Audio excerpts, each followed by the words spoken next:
नमस्कार विद्यार्थियों।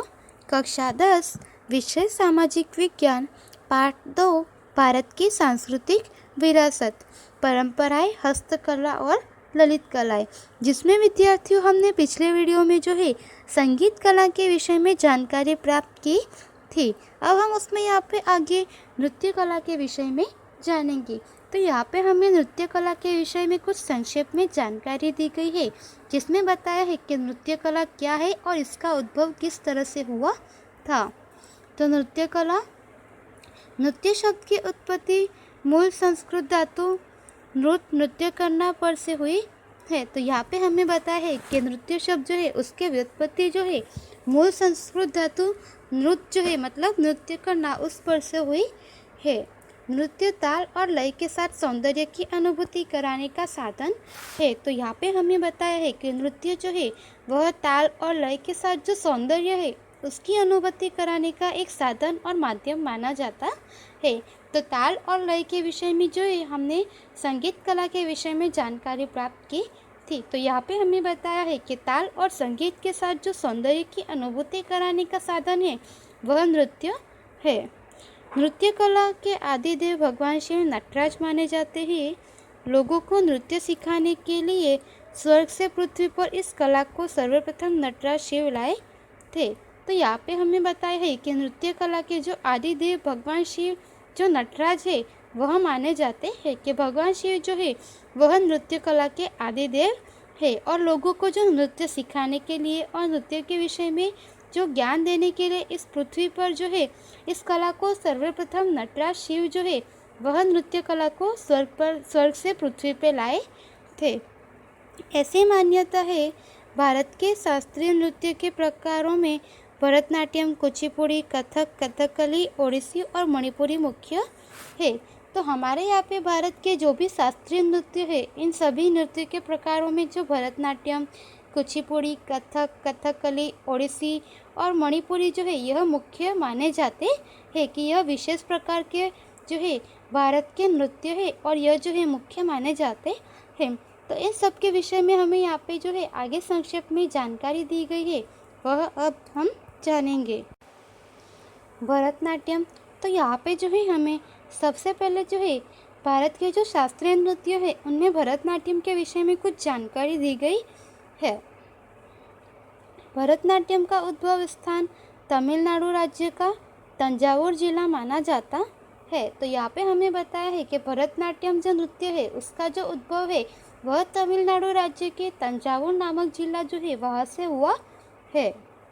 भरत मुनि रचित नाट्यशास्त्र और नंदिकेश्वर रचित अभिनव दर्पण ये दोनों ग्रंथ भरतनाट्यम के आधार स्रोत है। तो यहाँ पे हमें बताया है कि भरत मुनि ने जो नाट्यशास्त्र रचा है वह और नंदिकेश्वर ने जो अभिनव दर्पण रचा है यह दोनों जो ग्रंथ है यह भरतनाट्यम का जो आधार स्रोत है उस पर माना जाता है। मृणालिनी, साराभाई, गोपीकृष्ण के उपरांत फिल्म क्षेत्र की मशहूर अभिनेत्री वैजयंतीमाला और हेमा मालिनी ने भी इस प्राचीन भारत की विरासत को जीवित रखा है।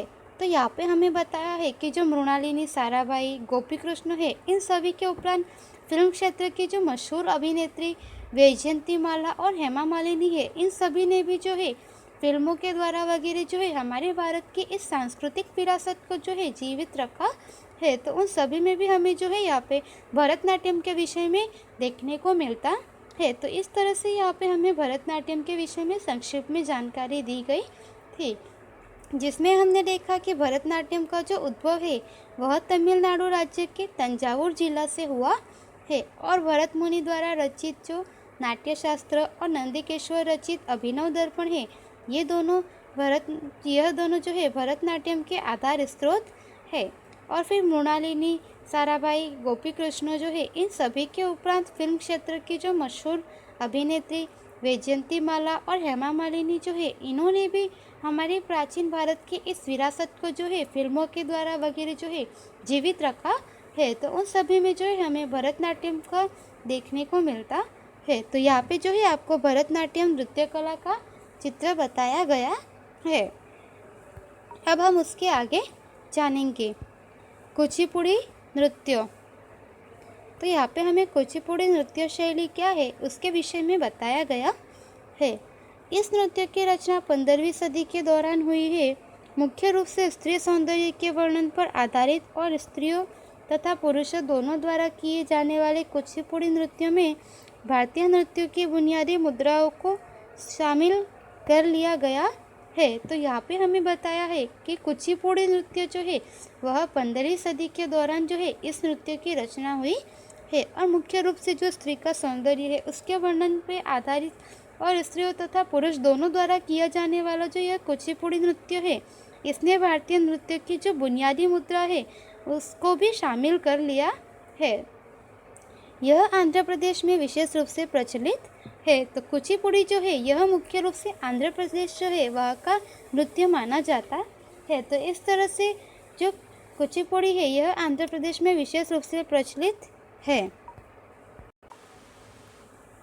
गुरु प्रहलाद शर्मा, राजा रेड्डी, यामिनी रेड्डी, शोभा नायडू आदि प्रख्यात नर्तकों ने भी इस शैली की प्राचीन विरासत को जीवित रखा है। तो यहाँ पे हमें बताया है कि गुरु प्रहलाद शर्मा, फिर राजा रेड्डी, यामिनी रेड्डी, शोभा नायडू आदि जो प्रख्यात नर्तक है उन्होंने भी इस जो कुचिपुड़ी की नृत्य शैली है यह भारत की एक प्राचीन विरासत है जिसे जीवित रखा है। तो इस तरह से यहाँ पे हमने कुचिपुड़ी नृत्य शैली के विषय में इतनी जानकारी प्राप्त की, जिसमें हमने देखा कि इस नृत्य की जो रचना है वह 15वीं सदी के दौरान हुई है और मुख्य रूप से यह स्त्री और पुरुष दोनों द्वारा किए जाने वाला जो नृत्य है यह नृत्य माना जाता है और इसने जो है भारतीय नृत्य की बुनियादी मुद्राओं को शामिल कर लिया है। तो यह आंध्र प्रदेश का जो है मुख्य नृत्य माना जाता है और आंध्र प्रदेश में मुख्य रूप से प्रचलित है।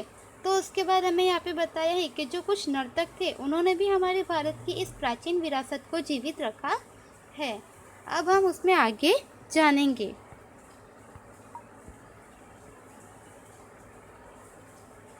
कथकली, यहाँ पे जो है हमें कथकली के विषय में बताया गया है कि कथकली जो है वह किस तरह का नृत्य है। कथकली केरल राज्य का प्रचलित नृत्य है।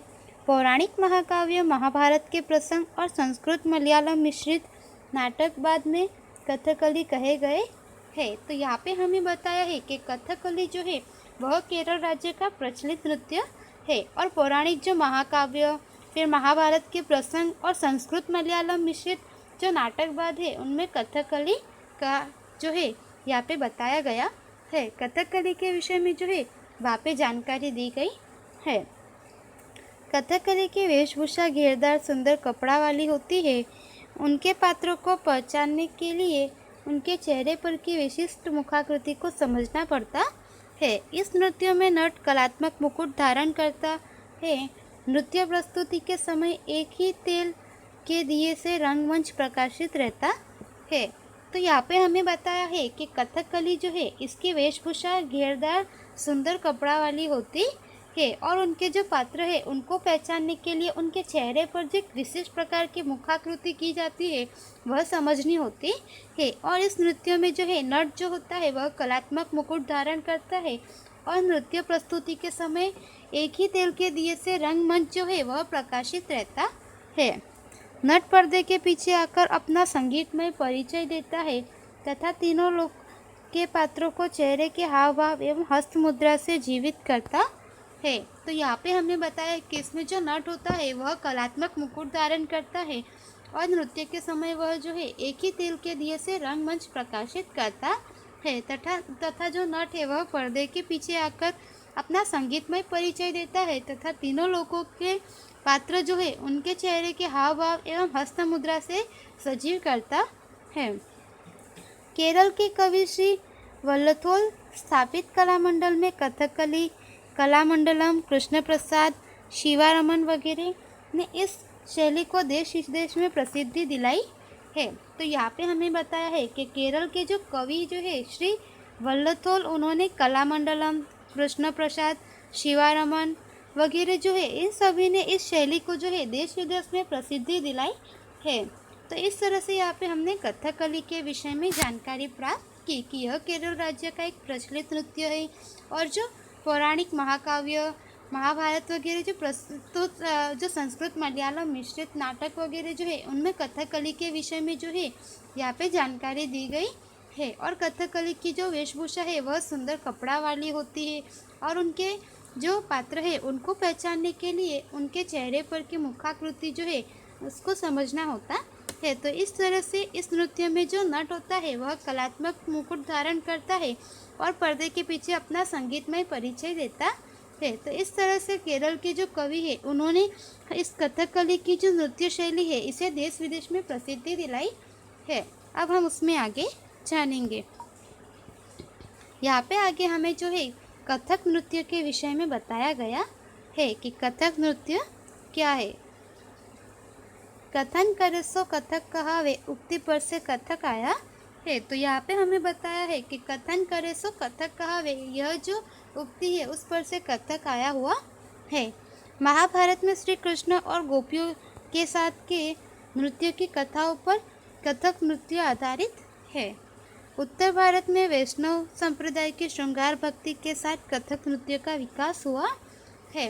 तो यहाँ पे हमें बताया है कि महाभारत में श्री कृष्ण और गोपियों के साथ के जो नृत्य की कथा है उस पर जो कथक नृत्य है वह आधारित है। तो इस तरह से कथक नृत्य का जो है यहाँ पे आरंभ हुआ है कि कथन करे सो कथक कहावे। और उत्तर भारत में जो वैष्णव संप्रदाय जो है वैष्णव संप्रदाय की श्रृंगार भक्ति के साथ जो है कथक नृत्य का विकास हुआ है।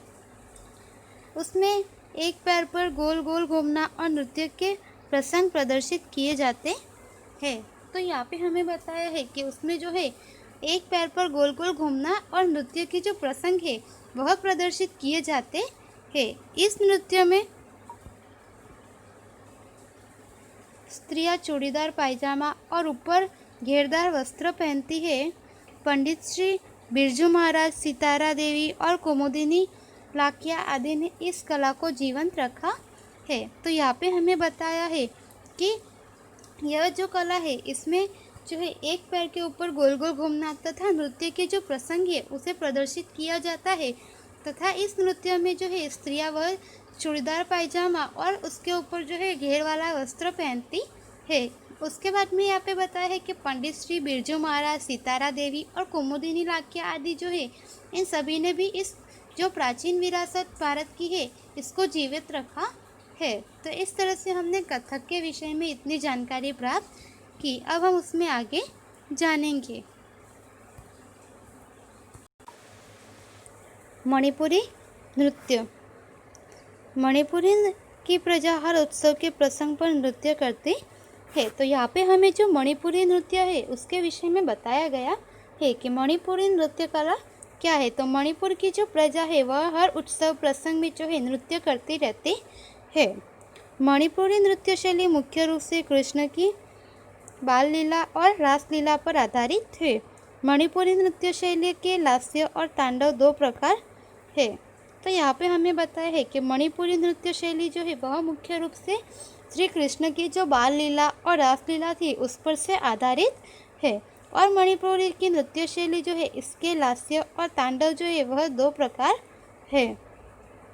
इस नृत्य के समय रेशम का ब्लाउज पहनकर के कमर पर पट्टा बांधते हैं तथा नीचे घेरदार हरे रंग का घाघरा कुमीन पहनते हैं। तो यहाँ पे हमें बताया है कि इस नृत्य में जो है यहाँ पे जो है उनकी वेशभूषा कुछ इस प्रकार की होती है कि इस नृत्य के समय जो है रेशम का ब्लाउज पहनकर कमर पर पट्टा बांधते हैं तथा नीचे जो है घेरदार हरे रंग का घाघरा जो कुमीन है वह पहनते है। तो इस प्रकार से मणिपुरी जो नृत्य है उसकी यहाँ पे वेशभूषा के विषय में जानकारी हमें दी गई है। गुरु आमोबी सिंह, आतोम्बे सिंह, गुरु बिपिन सिन्हा, नैना जवेरी, निर्मला मेहता आदि ने इस नृत्य को देश विदेश में प्रसिद्धि दिलाई है। तो इस तरह से यहाँ पे हमें बताया है कि गुरु आमोबी